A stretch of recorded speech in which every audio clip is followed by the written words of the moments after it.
Je crois qu'on va commencer. On a un petit peu déjà prévu. Donc, je vous remercie d'être venu à cette conférence de presse. Et donc, est-ce que le français pose un problème? Est-ce que je peux parler français? Ich könnte ja auch Deutsch sprechen, aber mein Deutsch ist nicht so gut. Also, wenn es für Ihnen okay ist, werde ich Französisch sprechen. Und wenn Sie haben Fragen, Sie können auch Fragen stellen.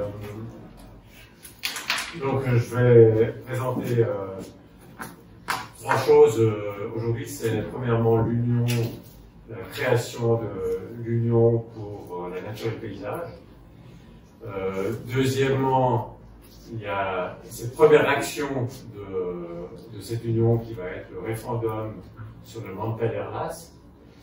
Et finalement, c'est une union qui est sur le long terme et elle va aussi soutenir des projets de long terme et notamment une initiative qui s'appelle photovoltaïque sur les bâtiments et les infrastructures d'abord.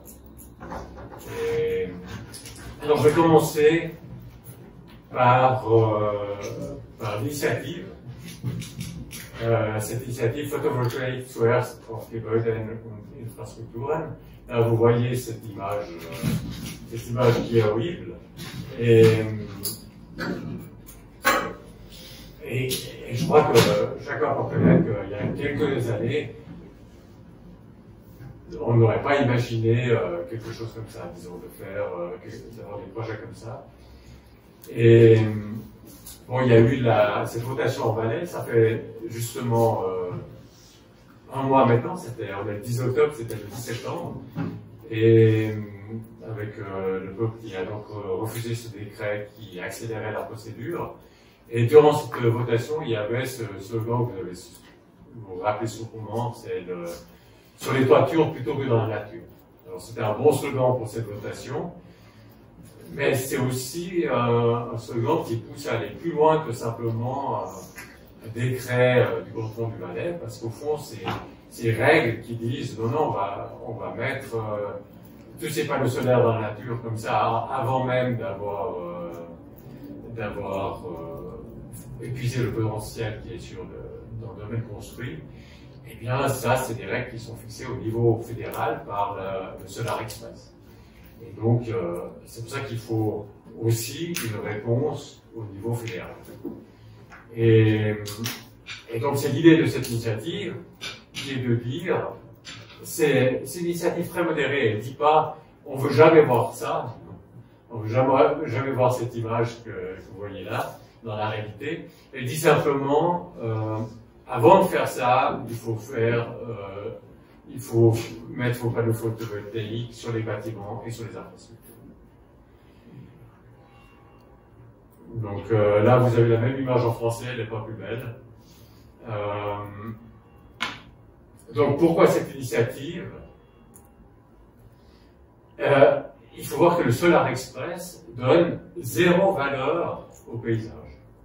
C'est-à-dire, si vous avez deux projets de construction de parcs solaires alpins, qui ont exactement la même production d'électricité et dans le temps aussi la même production en hiver, etc., la même chose au niveau de la production d'électricité, mais qu'il y en a un qui endommage moins l'environnement que l'autre, il n'y a rien dans les règles du Solar Express qui dit qu'il faut plutôt choisir celle qui endommage moins l'environnement. C'est simplement le premier venu est servi, et si le premier venu c'est celui qui détruit le plus l'environnement, ben non. Et ça, ce que ça veut dire exactement, ça veut dire que la nature et le paysage, c'est pas seulement secondaire dans le Solar Express, ça compte pour rien. Ça compte pour rien, on regarde pas, c'est pas un critère. Et ça, c'est vraiment pas acceptable. Et pour les amoureux de la nature, c'est une catastrophe. Et je ne veux pas m'étendre trop longtemps pour expliquer pourquoi c'est une catastrophe, mais quand même juste dire deux mots brièvement. C'est-à-dire que tout le monde aime la nature en tant que terrain de jeu, disons, on va skier, on va faire des balades, c'est une sorte de terrain de sport. Et puis un autre aspect, c'est l'aspect de la beauté de la nature. Ça, je crois que quasiment tout le monde est sensible à la beauté de la nature. Des fois, c'est tellement beau, c'est incroyable que ça puisse exister. Et puis cette beauté qui est fragile aussi, qu'on peut détruire. Mais au-delà du sport et au-delà de la beauté, j'aimerais aussi évoquer un autre aspect qui est le fait que la nature, c'est surtout la nature sauvage. Alors la nature complètement sauvage en Suisse, ça n'a plus tellement, mais aussi sauvage que possible. Cette nature aussi sauvage que possible, c'est quelque chose qu'on n'a pas fait. C'est quelque chose qui nous a fait et pour lequel on est fait. Alors, j'explique. Qu'on n'a pas fait, c'est clair, justement, c'est la nature sauvage, on l'a pas fait. Donc, si on la détruit, on ne peut pas vraiment la refaire. Si vous cassez une chaise, vous pouvez refaire une chaise. Si vous cassez cette nature sauvage, comme sa caractéristique, c'est justement de ne pas avoir été faite par les humains, vous n'allez pas pouvoir si facilement la refaire avec son caractère sauvage. Et puis, la nature nous a fait, et bien sûr, il y a eu l'évolution des espèces. L'être humain, il sort de cette évolution des espèces, il sort de la nature. Et on est fait pour cette nature dans le sens que cette évolution des espèces, au fond, le corps qu'on a maintenant, c'est à peu près le même que les humains avaient il y a 10 ans. Et il a été forgé par l'évolution des espèces qui était dans ce cadre naturel. Et pas du tout dans le cadre comme celui-ci, ou le cadre des villes. Et donc, on est au fond fait pour la nature. Et oui, on est souple, on peut aussi vivre dans des espaces comme ça, mais je crois que c'est important de régulièrement se replonger, se ressourcer dans la nature, parce que sinon il y a une part de nous qui dépérit. Et cette part de nous, c'est justement cette part naturelle. Donc il y a une sorte de part naturelle de nous-mêmes qui dépérit si elle est trop longtemps loin de la nature, et puis qui se ravive quand on va vers la nature. Un peu comme une braise qui serait loin du foyer, qui se refroidit, et puis quand on rapproche du foyer, elle rougit à nouveau. Et quand on va dans la nature, on revient pas simplement un peu plus bronzé qu'avant, mais c'est aussi qu'on vient avec la nature en nous-mêmes qui est réanimée par cette nature en dehors de nous. Et on revient quelque part avec les idées plus claires, recalibré quelque part. On revient plus sage probablement. Et donc il y a toute cette relation très importante et plus profonde que juste du sport, juste la beauté de la nature. Et cette chose que peut apporter la nature, si on y va, au coriandre, si on y va pleinement, sans trop charrier de la civilisation avec nous, réellement en rentrant vraiment en contact avec la nature. Donc je vais m'arrêter ici pour ce qui est d'expliquer pourquoi, pour les amoureux de la nature, cette nature est si importante, et pourquoi c'est une catastrophe de la détruire. Et donc quand il y a eu ce Solar Express, en fait, je l'ai pas vu passer, je me suis pas rendu compte. J'aurais fait un référendum, j'aurais lancé un référendum, disons, si je m'en étais rendu compte, mais je suivais pas de si près. Et donc c'était en dehors, quand je me suis rendu compte, c'était en dehors du délai référendaire. Tout ce qui me restait, c'était la possibilité de faire une initiative. Donc un jour, je me suis mis devant mon ordinateur et puis j'ai fait une vidéo que j'ai mis en ligne le 10 septembre, justement c'était le jour de la votation en Valais. Et c'était comme ça que j'ai lancé l'idée donc de cette initiative. J'étais tout seul devant mon ordinateur et j'ai lancé cette idée d'une initiative.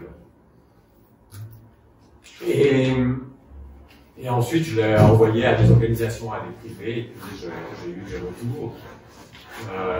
Certaines organisations qui donnaient certains retours, disons, positifs. Donc maintenant, il y a une petite équipe qui fait avancer ce projet. Alors, comment ce projet, là, j'ai expliqué pourquoi on lance cette initiative. Maintenant, comment, concrètement, c'est donc une initiative pas le droit de mettre ses panneaux solaires dans la nature tant qu'on n'a pas épuisé le potentiel dans le domaine construit. Donc elle est différente de l'initiative des Verts. Il faut bien distinguer. L'initiative des Verts dit vous êtes obligé de construire des panneaux photovoltaïques dans le domaine construit. Nous, on ne dit pas que vous êtes obligé, mais on dit que tant que vous ne l'avez pas fait, vous n'avez pas le droit de faire cette image horrible que je vous ai montrée tout à l'heure. Alors que l'initiative des Verts, elle n'empêche pas du tout la destruction, enfin, le saccage de la nature. Si l'initiative des Verts a été adoptée par le peuple, eh bien, ça serait obligatoire de construire des panneaux photovoltaïques dans le domaine construit, mais ça n'empêcherait pas de faire une horreur comme cette image que je vous ai montrée tout à l'heure. Donc voilà, ça c'est comment je rentrerai plus en détail sur l'article constitutionnel lui-même. Et puis quand, eh bien, on ne va pas le lancer immédiatement maintenant, c'est-à-dire que dans un premier temps, c'est l'article constitutionnel que je vous montre tout à l'heure, on va encore essayer de l'améliorer. On est encore en train de travailler dessus. On va aussi laisser des organisations, enfin, prendre contact avec davantage d'organisations pour qu'elles nous rejoignent. Et puis ensuite, ça sera certainement en 2024, on lancera cette initiative. Donc la décision de lancer l'initiative est prise. La date exacte n'est pas encore choisie, mais ce sera en 2024. Voilà, là c'est le texte de l'initiative. Il est en allemand, mais je vais passer très vite au français parce qu'on travaille actuellement sur la version française. Ça, c'est juste une traduction très rapide de la version française. Donc, le texte, c'est de dire, on ajoute un article 75C dans la Constitution qui dit interdiction des parcs solaires en pleine nature. Le premier alinéa dit jusqu'à ce que le potentiel solaire hivernal, on précise hivernal parce qu'on comprend bien que c'est en hiver qu'il y a le problème, jusqu'à ce que le potentiel solaire hivernal sur les surfaces appropriées des constructions existantes ait été pleinement exploité, l'installation de panneaux photovoltaïques en dehors de ces constructions est interdite. Voilà, donc c'est clair. Et puis sous réserve de petits projets d'impactant la nature et le paysage que de façon minime, donc il y a une petite marge de manœuvre. Le deuxième alinéa dit que c'est la Confédération qui va éviter les prescriptions nécessaires à la mise en œuvre de l'alinéa 1. Évidemment que si on veut faire une horreur comme l'image que j'ai montrée, il n'y a pas besoin de prescriptions particulières, disons, cette disposition constitutionnelle est auto-exécutoire, mais il y a toutes des cas limites, et là, il faudra, pour ces cas limites, que la Confédération édicte des prescriptions. Et dans ces prescriptions, on précise la définition des surfaces appropriées tient compte de la protection du patrimoine, donc on ne va pas dire qu'il faudra mettre des panneaux photovoltaïques sur la cathédrale. Et puis, donc ça c'est l'article 175C, et puis il y a maintenant aussi cette disposition transitoire qui a pour but d'éviter que, on voit venir le référendum, qu'on se dépêche de vite construire beaucoup de panneaux solaires dans la montagne. Il y avait une disposition transitoire similaire pour l'initiative Bretagne-Tourne qui protégeait les marais. C'était la même idée, on voulait empêcher que voyant venir cette initiative, on essaye de détruire le plus de marais possible le plus tôt possible. Et donc cette disposition transitoire dit que les installations photovoltaïques construites après le 31 décembre 2024, en dehors des surfaces appropriées mentionnées à l'alinéa 1 de l'article 75C, devront être entièrement démontées aux frais des promoteurs dans un délai de 5 ans. Voilà, donc ça c'était pour... après je vais passer au référendum. Mais maintenant, si vous avez des questions, donc, je vais y répondre. Sur l'initiative. Oui. Vous avez parlé des associations de protection de la nature avec lesquelles vous avez pris contact. Ouais. Quelles sont-elles et quelle a été leur réaction? Puisque aucune d'entre elles n'a annoncé de référendum sur l'AS. Oui, donc là je parlais que de l'initiative pour l'instant. Pardon. Mais est-ce que on garde votre question pour après pour le. Ouais. Est-ce qu'il y a d'autres questions sur l'initiative? Bon, même question pour l'initiative en fait. Ah ouais, ben pour l'initiative, d'accord, c'est un peu plus. Disons, je réponds en même temps pour le référendum, pour l'instant, aucune organisation nous a dit on soutient. Il y a des organisations qui nous ont dit on réfléchit, on vous répondra plus tard. Donc il y a encore de l'espoir que des organisations, même de grandes organisations, soutiennent le référendum, mais aujourd'hui, il n'y en a aucune qui soutient le référendum. Pour l'initiative, on a des organisations, je n'ai pas encore le OK pour donner, pour dire officiellement, mais on a des organisations, quelques organisations qui vont soutenir. Donc c'est différent, effectivement c'est plus facile pour l'initiative. Oui. Est-ce que vous avez pris contact avec les Verts qui ont une initiative très similaire, ou est-ce que vous ne pensez pas que ça va faire effet doublon, ces deux initiatives? Donc j'ai pris contact avec eux, ils m'ont répondu justement qu'ils ont une initiative. Mais comme j'expliquais tout à l'heure, c'est pas la même chose. Disons, c'est très distinct, puisque leur initiative est compatible avec l'image horrible que je vous montrais tout à l'heure, alors que notre initiative n'est pas compatible. Donc l'initiative des Verts ne protège pas la montagne. Elle dit simplement, vous êtes obligé de construire sur les toits. Mais vous pouvez construire sur les toits et dans la montagne. Tandis que notre initiative, elle dit, interdit de construire dans la montagne, dans la nature de façon plus générale, tant que vous n'avez pas épuisé le potentiel sur les toits. Donc c'est deux initiatives assez différentes.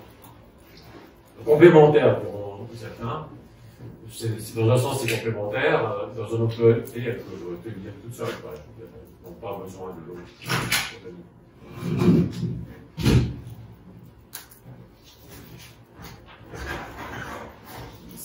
Oui. Ich muss mich vielleicht kurz vorstellen. Ich vertrete keine Organisation. Ich war früher Geschäftsleiter der Schweizerischen Stiftung für Landschaftsschutz und Mitbegründer. Und deshalb habe ich mir hier das Wort zu ergreifen, weil ich habe die Anfänge von der Anwendung von Verfassungsartikel 78 von unserer Bundesverfassung und dem Gesetz über den Natur- und Heimatschutz aktiv mitverfolgt. Und deshalb kann ich ein bisschen berichten aus dieser Zeit. Es war eine Zeit des Aufbruchs, wo ganz klar war, dass Natur- und Heimatschutz und die Landschaft inbegriffen nicht Priorität hat über alle anderen Interessen, beispielsweise Landesverteidigung, Energieversorgung und so weiter. Aber es gibt umgekehrt in der Verfassung auch keine Interessen, die prinzipiell höher liegen als der Schutz der Landschaft, die eine Behörde, jede Behörde vom Bund bis hin zur Gemeinde beachten muss. Das Prinzip ist immer die Interessenabwägung, la prise des intérêts. Und ich habe vor einer halben Stunde Gelegenheit gehabt, mit einem ehemaligen Bundesrichter, einem Juge fédéral, zu telefonieren. Ich stehe mit ihm immer in gutem Kontakt. Sein Name spielt jetzt keine Rolle. Er war lange, bis vor nicht so vielen Jahren, Membre du Tribunal fédéral und hat über all diese Jahre die Fälle, wo es um die Abwägung la prise des intérêts ging, betreut und Entscheide beantragt, die das Bundesgericht gefolgt ist. Er sagt, dass mit dem Mantelerlass ganz klar das Prinzip der Abwägung untergraben böse wird verletzt. Also der Mantelerlass widerspricht dem Geist der Verfassung. Die Verfassung, Bundesverfassung sagt nicht, die Natur und Landschaft ist höher als alles. Es gibt keine Ideologie, kein Gott in dem Sinne. Aber das öffentliche Interesse am Schutz der Landschaft und der Natur ist hoch und es muss ein höher wiegendes Interesse nachgewiesen werden, damit vom Prinzip der ungeschmälerten Erhaltung abgewichen werden kann. Und Dazu hat man auch Landschaften bezeichnet von nationaler Bedeutung, Landschaften und Naturdenkmäler, von denen eben angenommen werden muss, dass hier das allgemeine Interesse, das öffentliche Interesse an ihrer ungeschmälerten Erhaltung überwiegt. Natürlich muss immer im Einzelfall abgeklärt werden. Aber jetzt, wenn etwas passiert, auf dem Gebiet der Energieversorgung, in diesem Hype, in diesem übereilten, fast panikartigen Entscheid, wir müssen jetzt etwas machen, construire n'importe où, n'importe quoi. Im Übrigen gilt das Ganze, sollte genau gleich für die Windenergie gelten. Dort ist nämlich auch die Frage, diese böse Desintérêt. Dann, dass dieses Prinzip wird untergraben, indem jetzt ein Gericht, wenn es vor dem konkreten Fall gestellt wird, nach dem Gesetz gebunden ist. Wir haben ja keine wir haben keine Möglichkeit, an die Verfassung zu appellieren. Wir können nur, die Gerichte sind an das Gesetz gebunden. Und dann ist eben das präjudiziert. Dann müssen Sie nach dem Gesetz sagen, Stromversorgung, Sicherheit hat höheres Gewicht als Landschaft. Und das ist eigentlich nach mehr als 50 Jahren Praxis katastrophal, dass damit ein Grundprinzip, dank dem wir immer noch ganz schöne, unberührte Landschaften in der Schweiz haben, unterhöhlt. Und deshalb finde ich eigentlich, man sollte das Referendum dagegen ergreifen. Aber vielleicht ist das zu spät oder nicht möglich und dann ist eben die Initiative von Herrn Wünsche da. Merci, Lex. Est-ce qu'il y a des questions par rapport à ce qu'a dit M. Answeiss? Si ce n'est pas le cas, merci parce que c'est une bonne introduction en fait pour le thème suivant, donc le référendum sur le mental Erlas. Donc, quelque part, c'est un peu moins pire le mental Erlas. Parce que l'autre, le Solar Express, il donnait vraiment zéro valeur, comme j'ai expliqué tout à l'heure, zéro valeur à la nature et au paysage. Le mental Erlas, il ne dit pas que ça a zéro valeur, il dit que ça vient, comme vous l'avez expliqué, ça vient toujours après. C'est secondaire. Donc c'est moins pire, parce que c'est mieux d'être secondaire que d'avoir aucune valeur, mais c'est quand même encore très grave. Et ça veut dire, c'est toujours secondaire, ça veut dire, vous avez une production d'électricité qui est peut-être pas énorme, vous n'allez pas regarder combien je produis d'électricité et combien je détruis le paysage, vous allez dire, ok, à la limite, si j'allais à la limite, vous produisez 1 kWh par an et puis vous détruisez le CR20 et puis c'est ok, parce qu'il y a de l'électricité à priorité sur le paysage. Donc on peut se dire, oui, bon, ils sont quand même assez raisonnables pour faire ça, mais nous, on n'a pas vraiment envie de leur donner un chèque en blanc à ceux qui ont des projets comme l'image que j'avais montée tout à l'heure. On n'a pas envie de leur donner un chèque en blanc, on veut des règles qui ne permettent pas de simplement dire que le paysage et la nature viennent en dernier. Pour la nature, c'est vrai, il y a les Verts ont obtenu quelques exceptions, disons, mais c'est assez minime. Donc ça, c'est la raison pour laquelle on s'oppose au Erlas. Donc c'est pas acceptable que la nature vienne soit secondaire, simplement systématiquement secondaire, qu'elle soit dans des cas particuliers, secondaire c'est autre chose, mais systématiquement secondaire.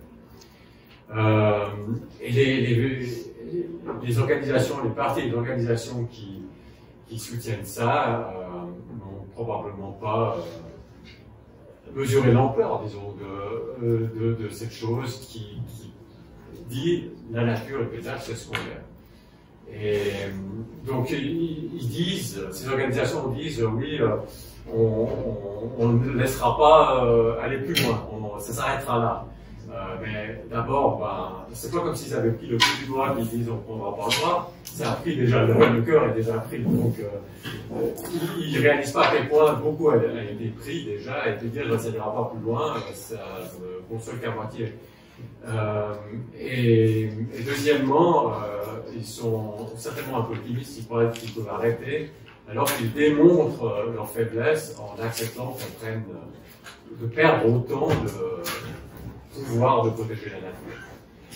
Et donc ce signe de faiblesse, certainement qu'il va y avoir encore d'autres avancées de la nature, et leur faiblesse n'augure rien de bien pour les prochaines étapes.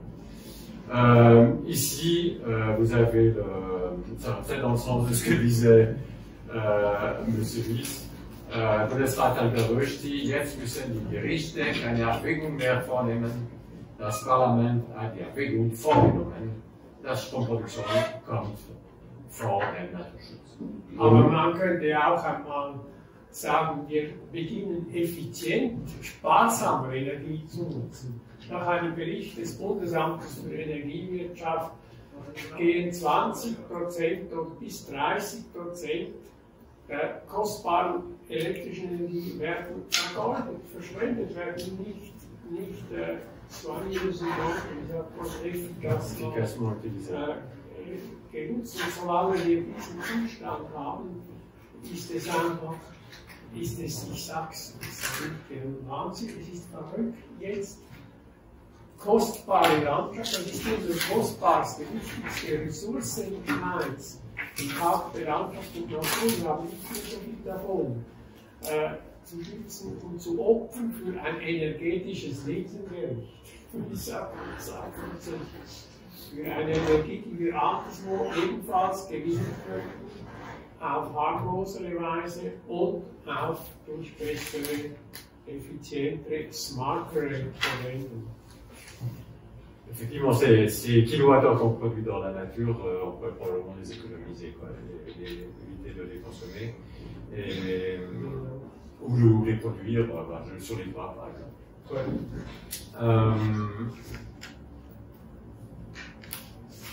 Maintenant, voilà, ça c'est notre affiche et notre slogan, donc là en allemand. Donc, Natur aufgeben, zerstörerische Mantel verlassen. Puis,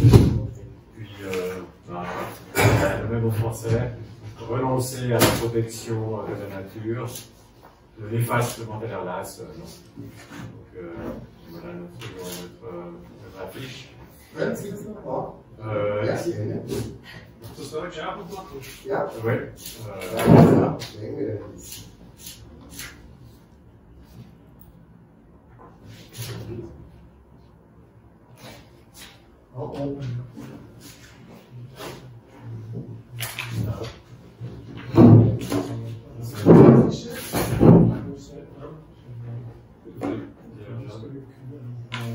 J'ai l'impression que je ne les donnerai pas. Je vous mets en face maintenant.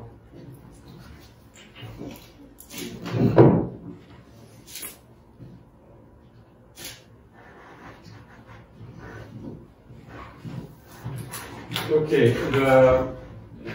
pourquoi, toujours dans le pourquoi,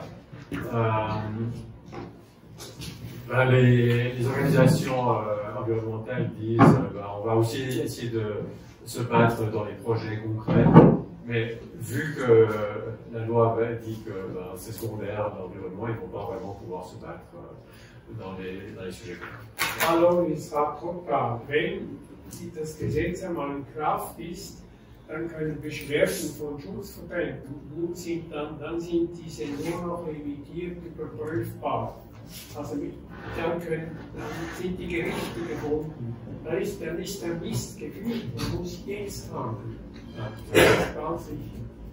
Das habe ich jetzt wirklich so zitiert von diesem Juristen, er war unglücklich und das sagt übrigens auch Professor Alan Griffin der Universität in Wien. Er ist heute leider nicht da, aber er ist aus Enttäuschung durch die fehlende Opposition von Pro Natura und der Stiftung mit Eklat ausgetreten, nachdem er diese Organisation lange unterstützt hat und rechtlich beraten. Das ist eine Veränderung. Der Landschaftsschutz, die Organisationen wurden wie überrumpelt. Alors, ben, oui, vous parlez d'Alain Griffel. Il a en fait écrit 2 pages, vous l'avez dans votre documentation, une page recto verso d'Alain Griffel qui est effectivement l'expression anticonstitutionnelle. Et donc, en principe, on devrait, si on fait quelque chose qui est contre la Constitution, il faudrait modifier la Constitution, ça passe par le constituant, c'est le peuple et les cantons. Et là, bah, ça devrait au moins un référendum obligatoire, comme ça passe aussi par le constituant, le peuple et les cantons. Le Parlement n'a pas voulu, nous on fait ce qu'on peut, disons cette question elle doit être soumise au peuple. Il y a pas de raison. Déjà à cause de l'importance du sujet, mais si en plus c'est anticonstitutionnel, ça doit passer devant le peuple. Et j'espère que même ceux qui aiment le mandat d'Erlas se diront, bon, déjà juste pour la forme, si c'est anticonstitutionnel, ça doit passer devant le peuple.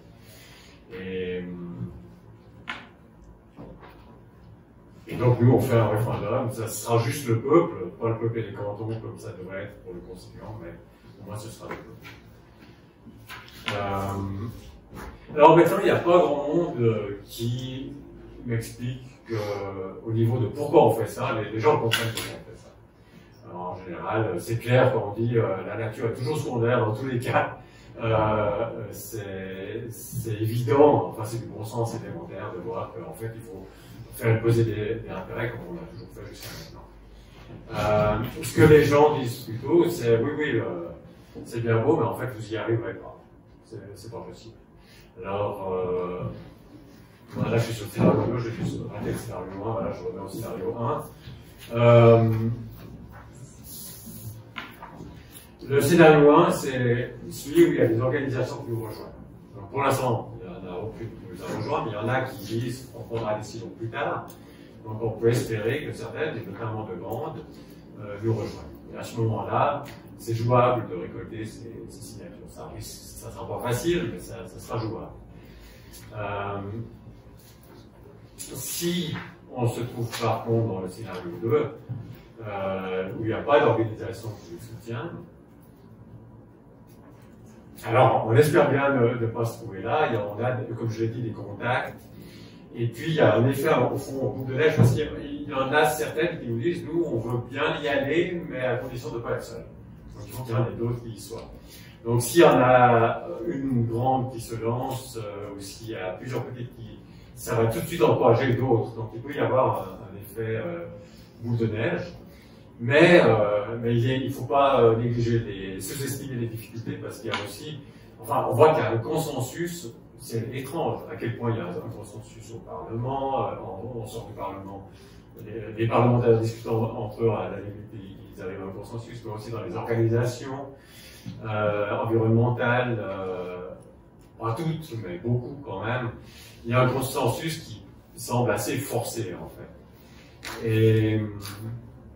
Et ça va au point qu'il y a, par exemple, il y a quelqu'un qui a travaillé énormément sur ce sujet, qui a passé beaucoup de temps, donné beaucoup d'énergie, mais il ne peut pas être ici aujourd'hui, parce qu'il joue un rôle dans une organisation, et puis l'organisation a dit non, tu ne peux pas y aller. Donc il a dit bon, mais je vais à titre personnel, l'organisation, non, il ne va pas même à titre personnel. Donc il y a, je veux dire, il y a un consensus soviétique. Il y a quelque chose de soviétique, j'ai l'impression, qui s'est immiscé dans la politique suisse. Et ça, c'est certainement un bon sujet pour les journalistes à examiner. Qu'est-ce qui se passe exactement? Quels sont les mécanismes qui font que certaines personnes qui voudraient en fait être ici sont pas ici? Donc ça, c'est même plus large que la nature, c'est au fond notre système démocratique. Alors, donc on risque bien de se trouver dans ce deuxième scénario. Je ne mets pas de probabilité, je raisonne en termes de scénario, mais il y a donc ce scénario 2 où il n'y a pas d'organisation qui nous soutienne. Et à ce moment-là, ça va être très difficile, quasi impossible, de réduire les signatures. Complètement impossible, je ne le dirais pas forcément, parce qu'on est, à cause de ce consensus forcé, disons, qui vient d'en haut du Parlement. Ensuite, il y a des Verts qui sont dans des comités, dans des organisations qui imposent ça ensuite aux organisations. Les membres, souvent, ils n'ont rien eu à dire. On est dans une situation quand même très spéciale, et c'est possible que dans cette situation très spéciale, il y a aussi des choses qui puissent arriver, du genre réunir 50 000 signatures sans avoir le soutien de l'organisation. qui puisse arriver dans ces circonstances si spéciales où il y a un tel déconnect entre les représentants et puis la base. Donc, j'exclus pas complètement la possibilité, même dans ce scénario 2, de réunir 320 signatures. On essaiera de le faire, mais c'est clair que les chances sont minces. Mais même dans ce scénario 2, pour nous, c'est très utile de faire quand même le référendum, même déjà pour bien montrer comme indicateur, comme révélateur de la situation, pour bien montrer à quel point il y a un affaiblissement, une dérive des organisations environnementales. Et puis cette prise de conscience pour être salvatrice, pour donner une réponse à cette dérive. Et puis nous, alors dans ce scénario 2, on va essayer de s'adresser directement aux membres et à la population, donc aux membres des organisations environnementales. Bien sûr, si les organisations environnementales ne sont pas avec nous, ben, on n'a pas leur adresse email, mais on va essayer de les contacter. Donc ça, c'est le... Alors je ne donne pas de probabilité entre ces deux scénarios.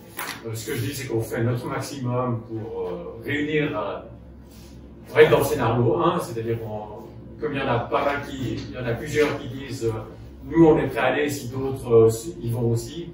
Nous on a peut-être un coup à jouer en essayant de convaincre une masse critique suffisante pour que tout le monde accepte finalement, enfin que plusieurs acceptent finalement, plusieurs organisations acceptent finalement de soutenir ce référendum.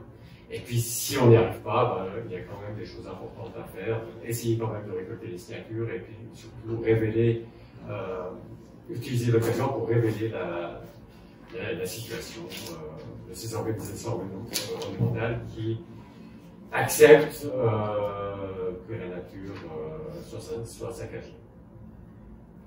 Voilà, donc là j'arrive à la fin pour ce qui est du référendum, donc si vous avez des questions sur le référendum. Oui. Juste une procédure quand vous dites nous, vous avez lancé ça en tant que citoyen, mais combien de personnes il y a? Ouais, donc c'est une petite équipe, un petit groupe de citoyens. Wie viel?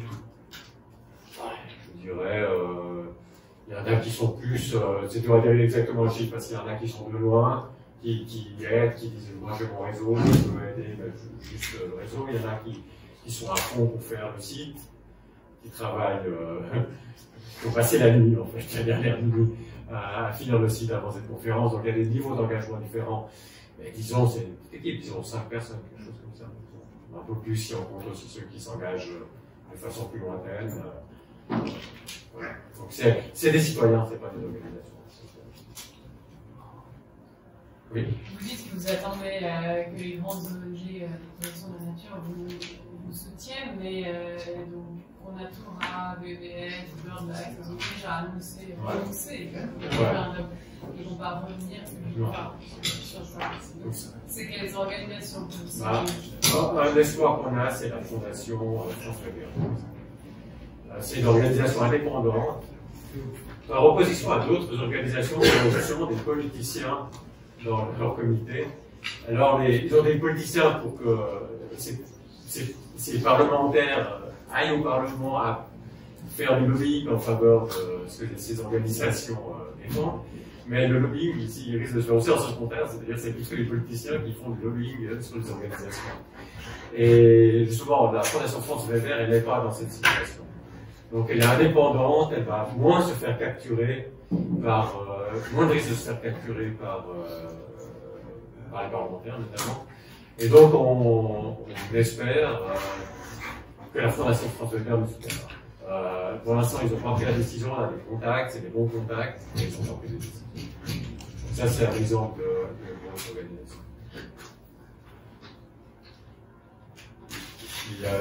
Oui. Vous n'êtes pas membre d'une organisation particulièrement? Moi, je suis membre d'aucun parti, et probablement membre d'aucune organisation, je ne sais pas, parce que des fois, on fait des dons, et puis après, automatiquement, on se retrouve membre. Mais vous ne militez pas régulièrement dans une organisation de protection de la nature? Non, mais je suis vraiment un citoyen ordinaire, complètement ordinaire. À la limite, quelque chose comme ça doit presque venir d'un citoyen ordinaire, pas spécialement politisé, on doit pas tellement dans les manifs, etc. Mais professionnellement, vous êtes actif dans la protection de la nature? Professionnellement, ça a changé récemment. D'accord. C'est-à-dire je suis à la retraite depuis quelques mois. Et avant, j'étais actif surtout sur les questions climatiques. L'étude de l'impact budgétaire du changement climatique. La prise en compte de l'impact budgétaire à long terme.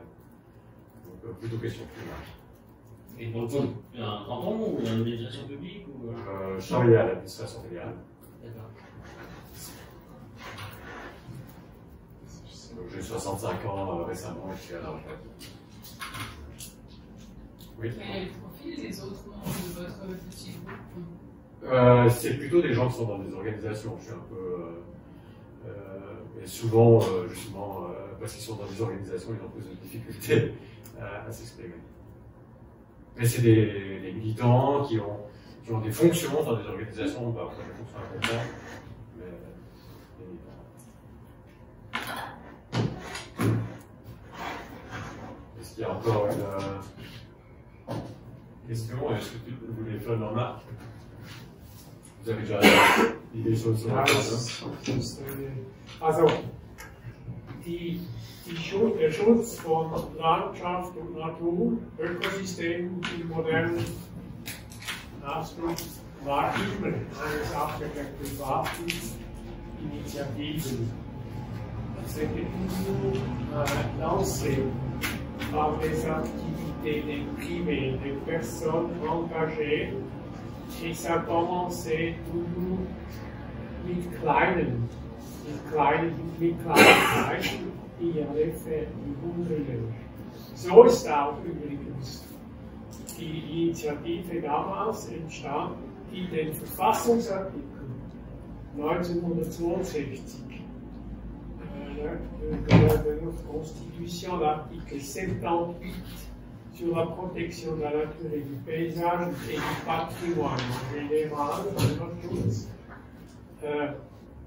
in die Verfassung gebracht. Das war eine private Initiative, das war 1953, gab es ein Kraftwerk am Rhein, Ogern, unterhalb vom Rheinfall. Das wurde dann gebaut und da gab es Protest dagegen und das war ein Aufruf. 1953, glaube ich war noch ein Junge, ich habe auch noch aktiv, das lebt noch, da waren die Flaggen vom ganzen Kanton Schaffhausen, das ist Grenzkanton zu Deutschland, natürlich, die Flaggen waren auf Halbmast.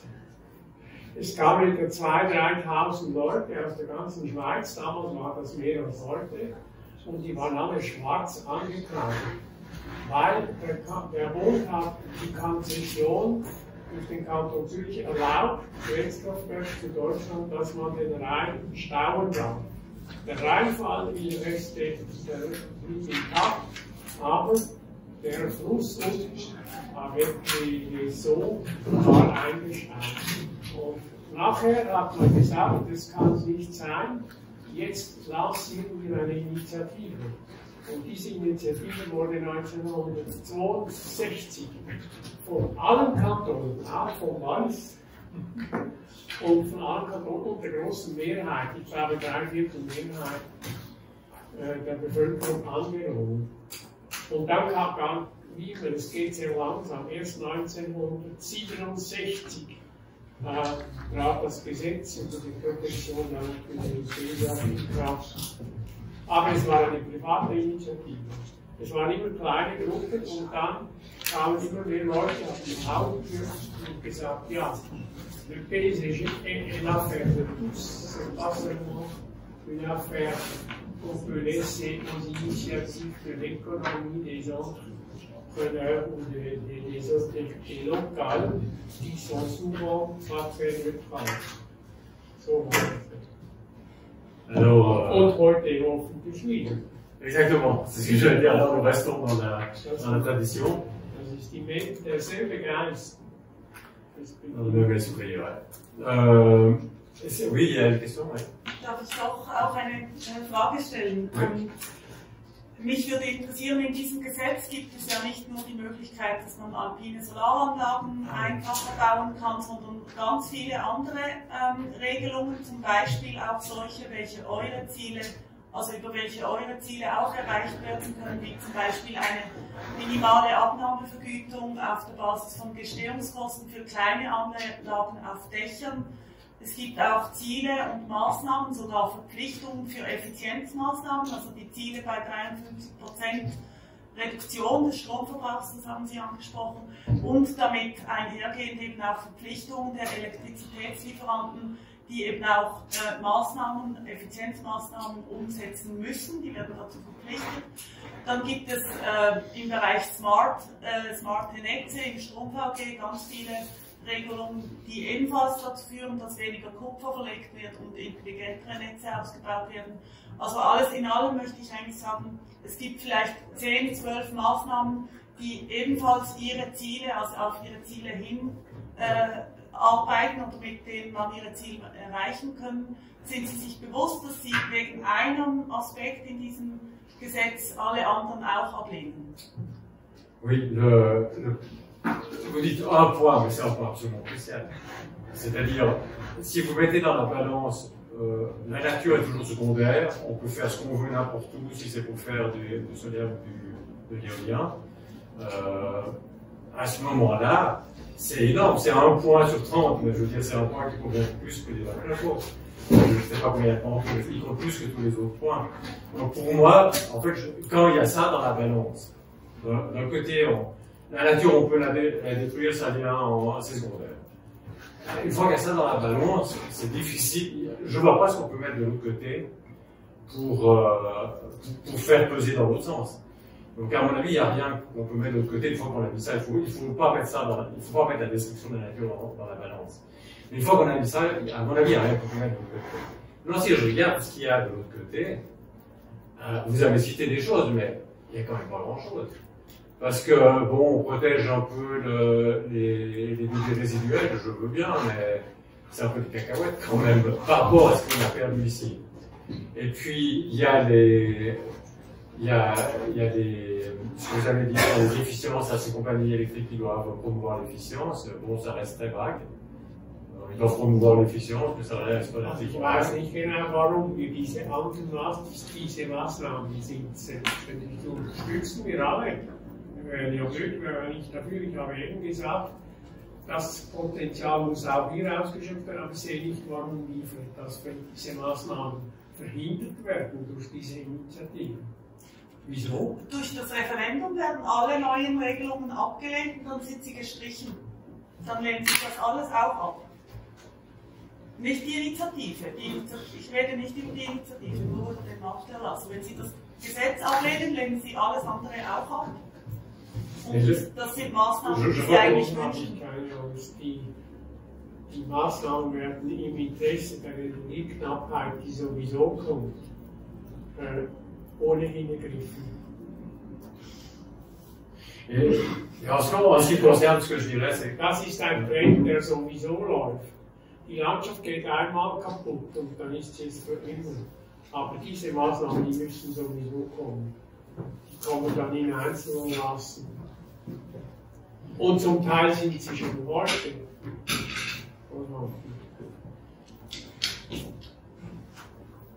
Sie sind gegen großen Widerstand der Elektrizitätslieferanten reingekommen. Und ich habe da meine Zweifel, ob sie wieder reinkommen, wenn sie mal gestrichen sind durch das Volk. Donc je crois que où on diffère, c'est premièrement, on est plus optimiste que vous sur la possibilité de l'obtenir sans payer ce prix-là.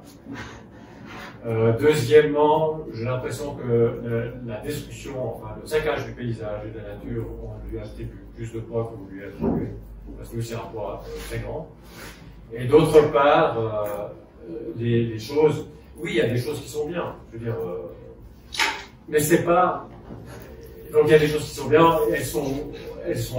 Je veux dire, il n'y a pas de, on pourrait dire solaire sur les nouveaux, au moins solaire sur les nouveaux bâtiments, même s'ils sont pas grands. Il pourrait au moins y avoir ça. Il y a vraiment, c'est très limité ce qui est de l'autre côté. Donc au total, on est obligé de rejeter ce mandat d'Erlass. Et on espère que le Parlement enlève ces passages de destruction de la nature et revienne avec quelque chose de positif.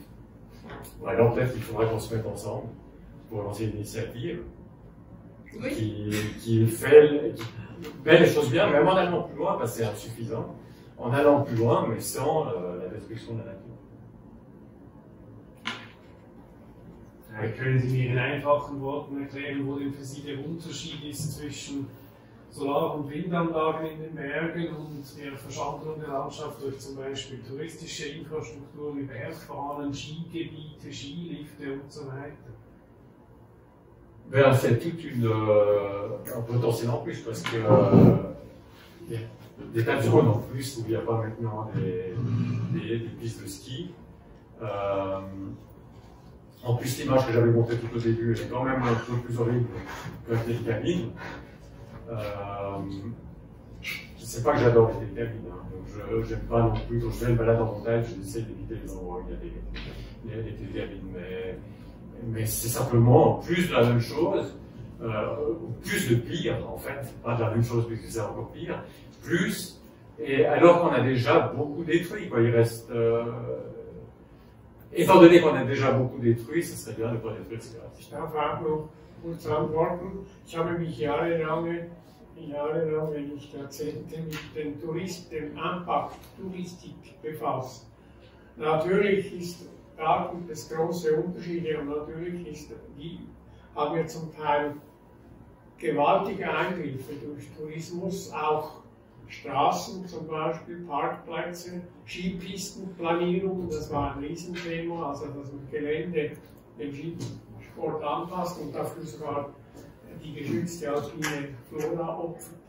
Das ist natürlich alles zu bedauern, aber das kann ja kein Grund sein, nach dem Prinzip des geringsten Widerstandes, jetzt einfach dort, wo noch nichts ist, Grenadios zum Beispiel, Alpieron im Wallis gegen Gondo, wunderbare, unberührte Landschaft, diese auch noch zu erschließen und auch noch zu kommerzialisieren. Oder im Jura, wenn wir alle diese Gräben bestücken mit 200 Meter hohen Windrädern, dann sind die ganzen Silhouetten, die sieht man dann von überall im Mittelland, die sind dann auch noch menschlichen Zwecken unterworfen und nicht mehr natürlich. Also das ist doch kein Grund. Ja. Es geht, was ich auch bei diesem, dort wo man etwas ausbauen kann, vergrößern, den uferlosen Bedürfnissen, Konsum, Energie, die sind nicht von selber, die limitieren sich nicht von selber, wenn man keine Grenzen setzt. Und wenn man immer nach dem Prinzip die Nachfrage, die steigende Nachfrage müssen wir befriedigen, wir müssen also ausbauen, weiterhin auf Kosten der Landschaft immer, dann ist das uferlos, irgendwo müssen wir Grenzen setzen. Ich kann eine Nachfrage stellen, weil mir der Begriff jetzt ein paar Mal untergekommen ist von Ihnen. Sie reden die ganze Zeit von einer unberührten Landschaft. Wenn ich Sie so zitiere, ist es nicht so, dass die Schweizer Berge de facto eine praktisch 100% Kulturlandschaft sind? Ja, das stimmt. Aber die Kulturlandschaft wurde über Jahrhunderte nachhaltig bewirtschaftet und gepflegt, nicht aus Vorteil der Natur. Das war vor der romantischen Zeit. Da hat man aus Überlebensgründen Trockenmauern gebaut, nicht Betonmauern. Man musste das Erdreich oben halten für Rebberge, für kleine Ecken in den Bergen. Und das ist ein Erbe, von dem wir immer noch zehren, ohne es genügend zu unterhalten und erhalten. Das ist natürlich, gehört zur Natur auch die Kultur. Wobei ich nehme schon die Wildnis auch dazu. Die Wildnis gibt es auch bei uns noch. Gehen Sie nach Trift ins Berner Oberland, wo jetzt ein Staudamm gebaut wird, das ist eine völlig unberührte Landschaft, die sich wieder langsam besiedelt. Wunderschön, ich habe Bilder, schade, dass Sie die nicht hier haben. Also wir haben beides, Natur und Kultur. Naturbücher in schrumpfen kleinen Ecken abgelegene Krachten und die müssen wir ebenfalls bewahren. Mais donc, je passerai vite au dernier slide que je vais être assez bref parce que c'est on est bientôt à une heure de. Je rajouterai juste pour votre question que, au fond, la nature elle n'est pas parfaitement intacte, mais plus elle est intacte, mieux c'est. Maintenant, le public, donc c'est le dernier point que je voulais parler, je vais être très bref. Donc, on s'est dit, bon, il faut créer une structure qui puisse s'opposer à cette dérive dans les organisations environnementales, et aussi dans les partis qui d'habitude défendent l'environnement. Il faut créer une structure. Actuellement, c'est des personnes privées. On espère qu'il y aura des organisations qui vont nous rejoindre. Qu'elles se contraignent à ne pas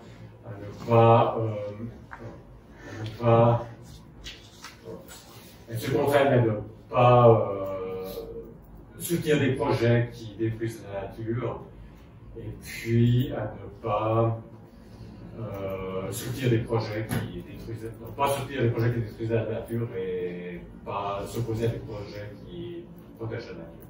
Mais ils sont toujours libres de ne pas intervenir si de rester neutres, si ils considèrent que ce n'est pas leur sujet.